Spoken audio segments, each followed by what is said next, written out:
If you haven't done so already, it won't be long before you turn on your heat. Heating costs are expected to rise this winter.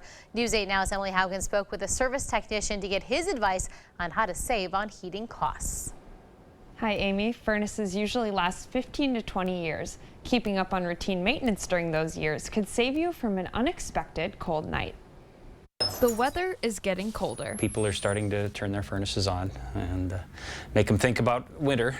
And service technicians like BJ Newton are getting more calls. A few have turned it on and had nothing happen, so they come to realize it's probably time to have it checked. With an expected cold winter and high heat bills, it might be hard to keep costs down. All the money you put in for your gas bill ends up outside, every dollar of it. So it's a matter of how, the better you can keep it in the house, the less you have to keep adding more heat to stay warm. So seal the cracks, get insulated. And make sure your furnace is up to date. Or your money goes a little bit further with a newer furnace nowadays. But the best advice Newton has is to change your furnace filter. The number one thing is keep that filter clean.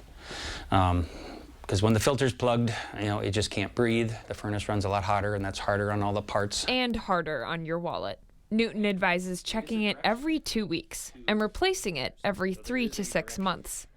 A standard filter costs $8 and can save you money down the road. If your furnace goes out, pay attention to the why. It might be a problem you can fix. There's a ton of safety switches on a gas furnace, and any one of them is all designed there to catch problems. And so it doesn't take much for the furnace to say stop, something's not right. Newton has one more helpful tip for homeowners. Don't wrap your air conditioner in a tarp. It traps unwanted moisture in and could become a home for mice. If anything, he advises putting a board or a brick over the unit. All right, thank you, Emily. Newton recommends people schedule a furnace maintenance appointment once a year. He says that's a good way to get ahead of any problems. The best time to make an appointment is in August or September before it gets cold.